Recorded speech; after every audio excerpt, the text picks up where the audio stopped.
de Dieu. Les temps sont mauvais. Et tu dois connaître la vérité. Jésus-Christ est le chemin, la vérité et la vie. Quiconque veut aller au Père doit passer par lui.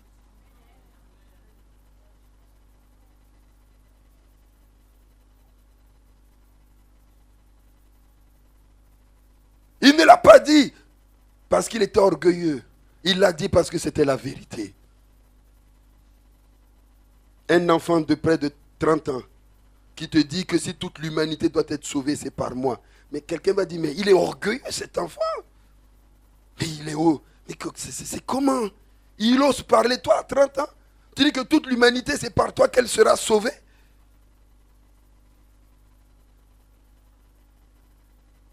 Jésus est la solution. Apocalypse 20, 15. Je reviens à 11 jusqu'à 15. Puis je vis un grand trône blanc et celui qui était assis dessus. La terre et le ciel s'enfuient devant sa face et il ne fut plus trouvé de place pour eux. Et je vis les morts, les grands et les petits qui se tenaient devant le trône. Des livres furent ouverts et un autre livre fut ouvert, celui qui est le livre de vie. Et les morts furent jugés selon leurs œuvres, d'après ce qui est écrit dans ces livres. La mer rendit les morts qui étaient en elle. La mort et le séjour des morts rendirent les morts qui étaient en eux. Et chacun fut jugé selon ses œuvres. Et la mort et le séjour des morts furent jetés dans l'étang de feu. C'est la seconde mort, l'étang de feu. Quiconque ne fut pas trouvé écrit dans le livre de vie fut jeté dans l'étang de feu. Quelqu'un dit Amen. Cette parole, elle est certaine. Il arrivera un temps où Christ sera sur son trône. Et on va amener devant lui toute l'humanité. Est-ce que tu me comprends? Et la Bible nous garantit que tous les morts, sans exception, seront devant le trône. Même ceux qu'on a jetés à la mer, qui ont été mangés par les poissons. Même ceux qui se sont fait incinérer. Et puis on est allé dans le vent disperser leurs cendres. Pensant que si on disperse leurs cendres, on ne pourra plus les reconstituer pour les juger. Dit erreur.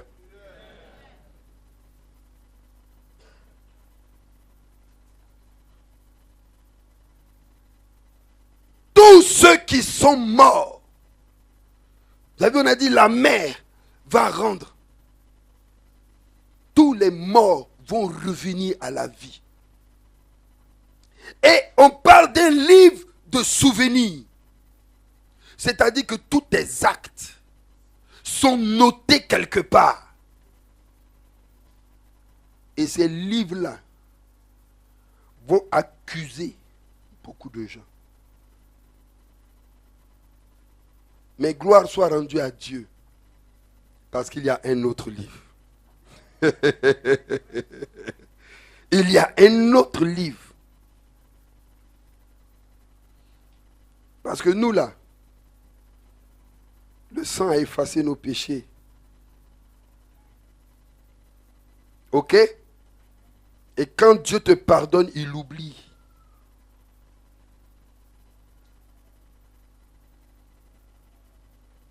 Je ne pense pas que quand tu reviendras, ce sera pour te rappeler de tes péchés, puisqu'il les a effacés par son sang.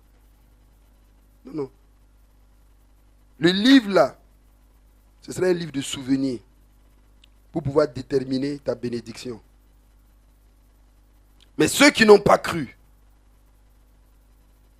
il y a un livre où tout ce qu'ils ont fait est noté.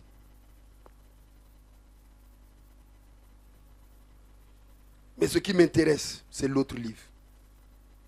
Un autre livre fut ouvert. C'est le livre de vie. Vous voyez, les morts furent jugés conformément à leurs œuvres, d'après ce qui a été écrit dans ces livres. Chacun fut jugé conformément à sa manière d'agir. C'est-à-dire que personne n'échappera. Tous ceux qui se sont moqués de Dieu, qui ont refusé Christ, seront jugés conformément à leur vie qu'ils auront passée sur la terre.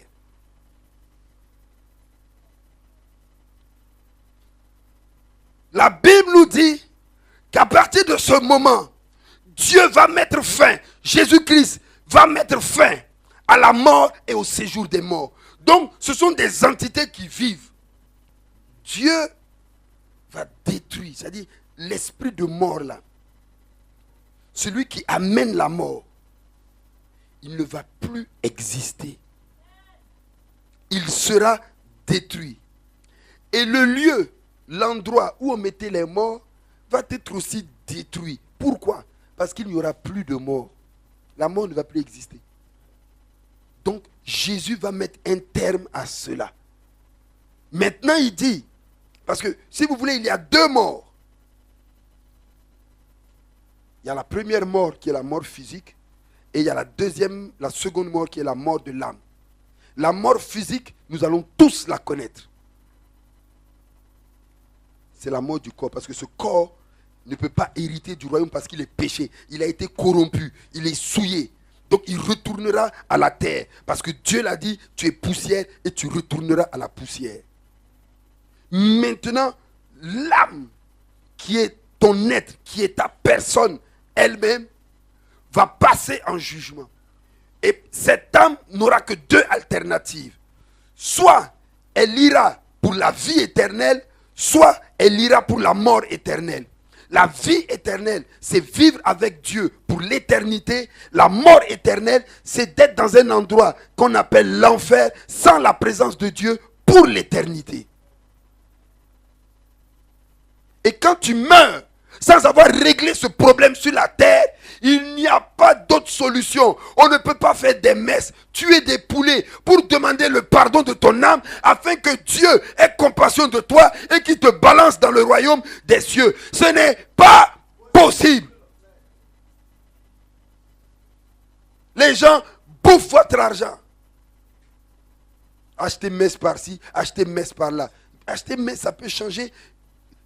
Toi, tu as vécu, mais c'est facile. Si c'est ça, là, tous les milliardaires vont aller au ciel.